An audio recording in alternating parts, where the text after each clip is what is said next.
Have you ever looked at someone driving a brand new Tesla posting from a beach resort and thought, man, they must be rich? And then you look at your own life, your job, your bills, your bank account, and wonder, where do I even stand? The truth is, most people have no idea.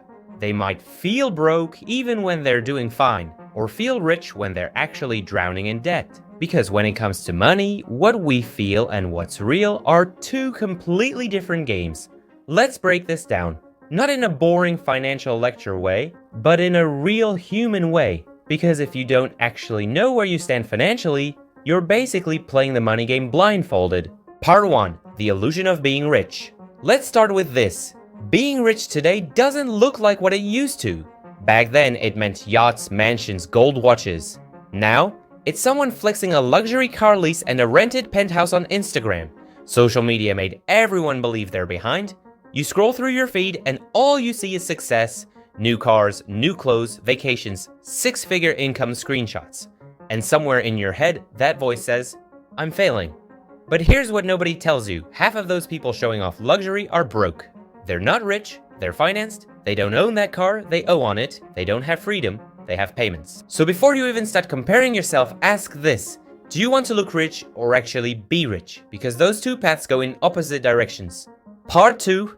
The real definition of wealth. Now, let's get real.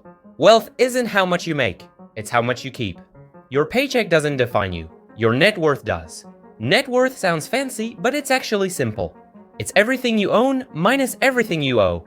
If you've got $50,000 saved and $20,000 in debt, your net worth is $30,000. That's it. That's the real scoreboard. The reason this number matters is because income is temporary. Net worth is permanent. You can lose your job, your business, even your confidence for a bit.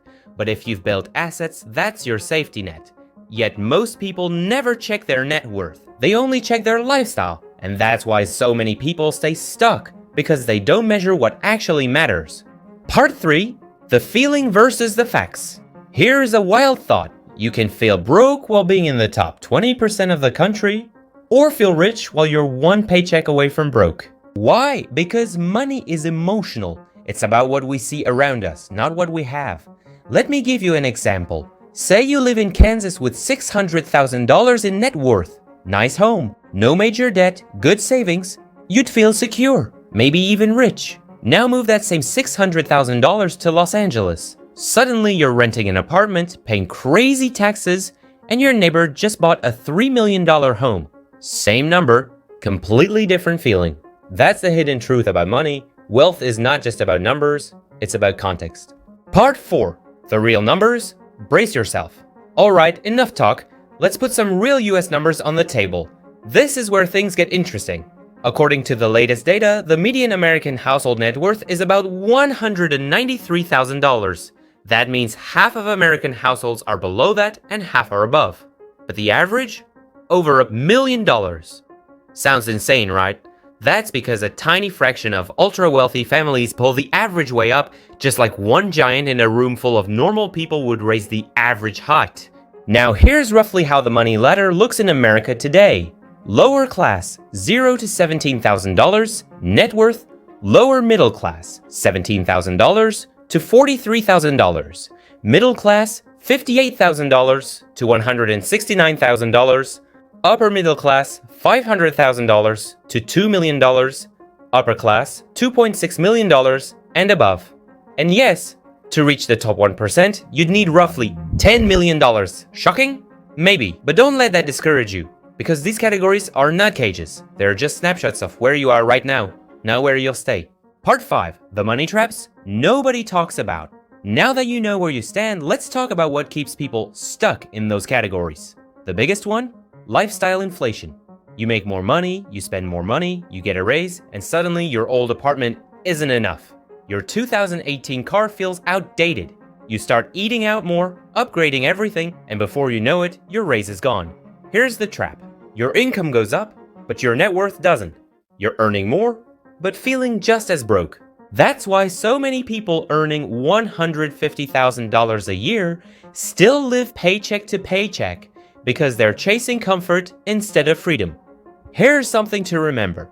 Wealth isn't built by earning more, it's built by keeping more. Part 6. The social pressure problem. Let's be real.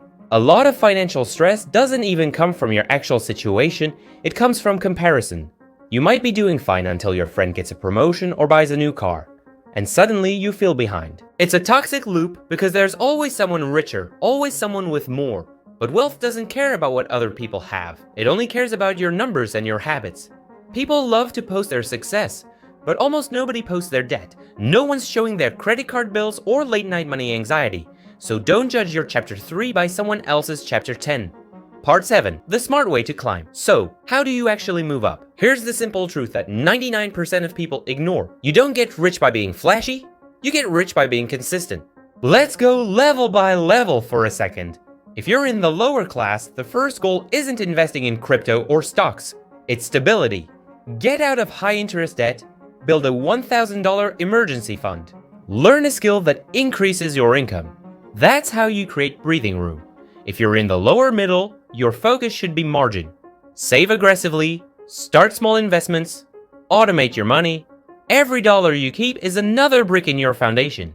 If you're middle class, now is the time to grow. Max out your 401k, invest in index funds or side hustles that compound over time. The goal is to stop trading hours for money. If you're upper middle shiz, your biggest enemy is comfort. This is where lifestyle inflation hits hardest. You've got the nice house, good car, vacations, but if you're not careful, all that can stop your momentum. And if you're in the upper class, your game becomes wealth preservation. Now it's about diversification, tax efficiency, and legacy planning. Different level, same rule. Control your spending, protect your assets, keep learning. Part 8. The mindset shift. Here's something wild. A teacher making $70,000 a year but saving $15,000 is often building more real wealth than a doctor making $300,000 and spending $290,000. Why? Because one's playing defense and offense at the same time, earning and saving. The other's just scoring points but losing the game. Wealth isn't about luck, it's about behavior. The habits you repeat quietly matter more than any big move you post online. Spend less than you earn, invest what's left, repeat for 10 years. That's it. That's the whole formula no one wants to hear because it's not flashy, but it works. Part 9, the perspective check. Now let's zoom out. You might feel broke because your coworker drives a Tesla or your neighbor just bought a $2 million house, but that's not your benchmark. Someone in San Francisco needs over $1 million a year to feel comfortable. Meanwhile, someone in Tennessee could live like royalty making half of that. Your cost of living, your goals, and your mindset, they all change what rich feels like. Wealth is relative. It's not a dollar amount, it's a lifestyle you can sustain without stress. If you can pay your bills, sleep peacefully, and still save, you're doing better than most. Because real freedom isn't a number. It's the absence of financial anxiety. Part 10, the reality of choice.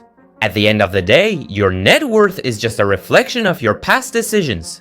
Every swipe of your card, every bill you paid, every investment you skipped or made, it's all in that number. But here's the good news. Your future net worth is still under construction. It's not fixed. It's flexible. You can always start building smarter. Today, this week, right now. Because wealth isn't about where you start, it's about whether you start. People go from negative net worth in their 20s to millionaires by their 50s. Others make millions and lose it all. It's not luck, it's behavior. So stop worrying about where you stand and start focusing on where you're heading. Part 11, the takeaway. So what really makes someone poor, middle, or rich? It's not just the number in their bank account, it's their sense of control. Poor is when you have no safety net. Middle is when you have stability, but not freedom. Rich is when your money works harder than you do. Beyond that, it's about power. The power to choose, to give, to live on your own terms. You don't need to chase someone else's version of rich. Define it for yourself. For some people, it's millions in investments. For others, it's being debt-free and spending time with family. Money is a tool. Freedom is the goal. So next time you wonder where you stand, remember, your net worth might be a number, but your mindset decides what that number means. Because at the end of the day, real wealth isn't about how much you have. It's about how free you feel.